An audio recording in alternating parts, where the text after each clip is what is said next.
Greetings everyone. Hello and thank you for returning to my channel, my subscribers. Welcome back. And if you are new, my name is Kathleen and I am a Reiki Master Teacher. I'm a psychic medium and shaman. And I'm here today to share a conversation that I had with one of my clients the other day. And I thought the question that she asked me was one that was very, very important. And I thought that this would help a lot of people, her question and my answer. And so I would like to read this conversation to you now. And we're going to keep all of her, any information about her private. But she has agreed to let me share this. So thank you. Thank you so much for that. This is going to help a lot of people. So she says, "Hi, Kathleen. I think ever since COVID started, I have stopped believing in God. I just stopped being a Christian. Sometimes I see God as the universe, and sometimes I believe that we are God and that we make our own rules. I seriously don't know what to believe. I do believe that there are truths in the Bible, but there are so many things that don't make sense to me. When I stopped seeing God as how the Bible portrays him and started seeing God as the universe, I've seen more signs from the universe than I have seen from the God in the Bible. I've prayed and I've prayed for years to hear the voice of God, and I have never heard it. But when I ask for signs from the universe, I see them in numbers or when things happen for a reason. Sometimes I wonder if I'm actually doing the right thing by not believing or worshiping in a specific God, and I don't even know which God or deity I should believe in. I appreciate all religions and beliefs, and I enjoy learning about other religions. But sometimes I get worried because I stopped being a Christian. I'm like, oh shit, where am I going to go when I die? Will, I really go to hell or limbo when I die because I didn't go to church and worship God? Will I reincarnate back on earth? Or will I move somewhere else? And that does make me a bit scared. I think my biggest struggle right now in my spiritual journey is where I am with religion and with my beliefs." And then she talks about some personal stuff. I'll skip there. And the letter ends with, "For about 2 months now, I've gotten distracted and haven't been focused on my spiritual journey and learning things. I've been putting things off again, like meditating, learning tarot and stuff like that." And then she says she watches my videos and that I'm helping her. And yeah, I really appreciated this letter, and I want to read you my response. And I'll go into a little bit more detail than I did with her for all of you and how I see this. And I went through the same thing, okay? And here's my answer to her. I say, "Greetings and thanks for reaching out. This reminds me so much of myself. I was so confused about what kind of God I was even worshiping and what it all meant and what resulted, especially the afterlife. And it's not there, but this is when I went from believing in like a mainstream religion to becoming spiritual. I say, here is what I have learned. There is only one God. The creation comes from one source, one prime creator being who blew themselves up into billions and kabillions of pieces. And we know this as the Big Bang Theory that they speak of in our science books. This being did this to know itself and to also experience on a lower level the creations that it had made. Then you also have, in addition to this prime source creator, you have the supreme beings and galactic beings. These are gods with a little g. They are supreme beings, super powerful, but they are not God. And they never claimed to be God. It was us humans who confused this. I call them gods with a little g, and the creator God or prime source with God with a big G. I hope this helps. And so she posed such a great question for many of you who are new to the spiritual path. You are, in the middle of evolving yourself from, being perhaps Christian or Catholic to branching out to more, more spiritual based practices. It can be a really difficult road and very hard to navigate when you are, going from something that it has a format and it's constructed for you, has all the literature there for you, and it's all formatted to be convenient. So all you have to do is just go show up, okay, at church every week, right?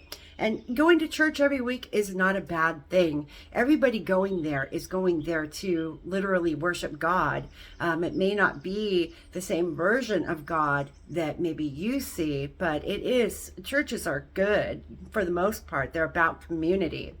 Now, when you get into some of the, it depends on what religion. I mean, there is bad and good within all religions, within all churches and all sects, okay? Sect with S-E-C-T, sect, okay?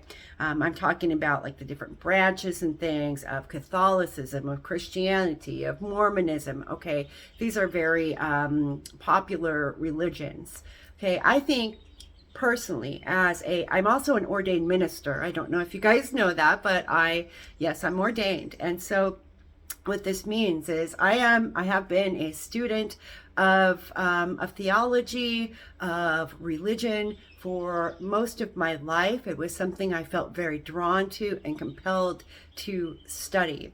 And as I moved along my spiritual path and branched more away from the traditional God in the Christian Bible sense to more of a God that was just this, source of love and light, things changed for me in many ways. Not only did I experience things like my client is stating that she got, when she started just communicating with the universe instead of some judgmental God sitting on a throne, that is when she got more responses. This is when she got her signs, her synchronicities, and her, certain events and alignments that telling her something is communicating with me here. And really, it's your higher self. Your higher self can also be considered kind of a God aspect of you.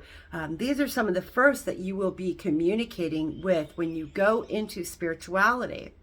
And you don't necessarily have to have, when you become a witch, okay, or just get into metaphysics even, you don't have to have all of that figured out.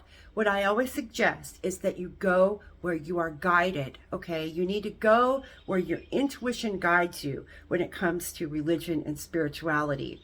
Many of us have had past lives as, other races, other cultures, and it can be highly likely that we will be drawn to that. I was completely clueless on where I was, heading with my spirituality. I always believed there was a God, there was a light and a darkness, okay? But it wasn't really until I started developing my psychic gifts and did my training in, the craft and also in Reiki that brought me to a place where I was vibrating high enough that my guides could actually come and meet me halfway. And as it turns out, my guides are from Valhalla. Okay, my gatekeeper guides, they are from Valhalla, and that would make sense because I have very heavy Swedish ancestry. I'm not a blonde, but I am about 2/3 Swedish, and the rest is English and some Eastern European. But those are primarily who I work with. So Odin, okay, is my God with a little g.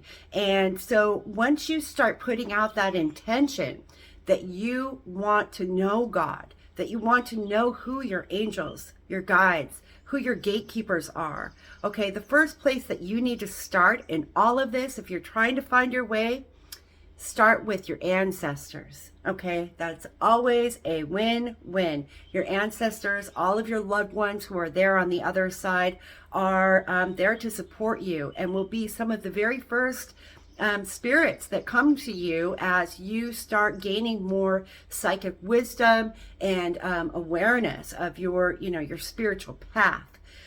My first person that came to me was my grandmother, and she showed me several prophetic dreams, as well as just let me know these feelings and sensations that came over me. I knew when she died, and she came to me, and her spirit let me know that she was okay and that she was at peace. And she came to me a couple more times after that. My grandmother came to me in a dream, and she showed me how they changed her entire house. After she died, they sold the property.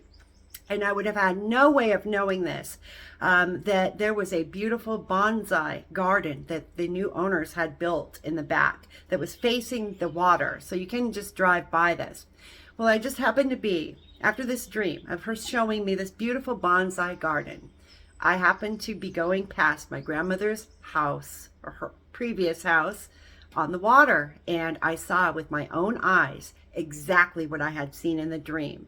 And it was that kind of shock that she came in to give me, to show me, yes, this is real. Yes, I am here. Yes, I just showed you something that you could have had no way of knowing. So she helped me from the other side, dipping my toe into the psychic waters. It would be many, many years after that that I would finally find the courage and the strength to do this as I'm working it now as a profession, as a living, being a psychic and a healer. But it was my ancestors that came first to guide me. And when it comes to worshiping God, Odin is not God. Odin does not ever claim to be God. Odin is he lives in all of Valhalla. It's a kind of a parallel universe to ours. Okay, and he is a benevolent, kind of all-father type of being who loves humanity, sees humanity as being his children. And those of us that have Nordic blood are going to very likely have Valhalla and Odin and all of that in our spiritual guides, okay?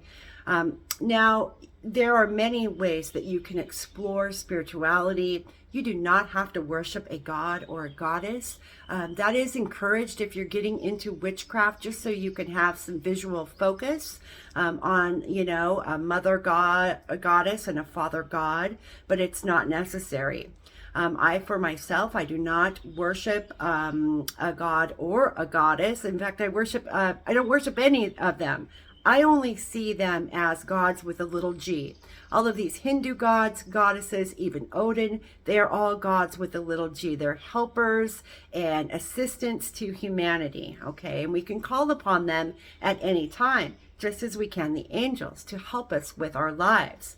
But for God, the Creator, I see that as an androgynous being that we are all little sparks and pieces of. And it's an intelligence that permeates everything. I see God in everything, in everyone, and everywhere. So I hope this kind of clears up a little bit of confusion for any of you who may be struggling with your spiritual path. This isn't anything that you can buy. This isn't anything that you can just learn from taking a course. This is something that you need to listen to the calling of your heart and go there. Follow that. If you're drawn to a particular pantheon, okay, let me say it's Egypt or it's Rome, or you're into the Aztec stuff, go there. If you're drawn there, you're supposed to be heading in that direction. Look for the signs. Look for the synchronicities when asking if you are going the right way. The universe will always answer you. You need to realize that you are God, okay? And that you are co-creating with the universe every moment that you are here. So Earth can actually be a heaven or a hell. It's up to us on what we choose our lives to be. So I hope I have helped you a little bit in guiding you along the path of spirit And if you are struggling with your spiritual path or have, kind of gotten way off base with things and need to speak with someone, I am an ordained minister and offer spiritual counseling sessions. It's a great time to have a Q&A. Ask me anything. I'm a wealth of knowledge about all of this stuff, guys. If you have any questions, feel free to leave some in the comments. I'll answer as many as I can. I'm always here to help you and assist you and guide you into finding your own individual spiritual path, which leads to happiness and higher frequency. So until my next video, I hope you stay well, and I'll be back very soon. Bye-bye.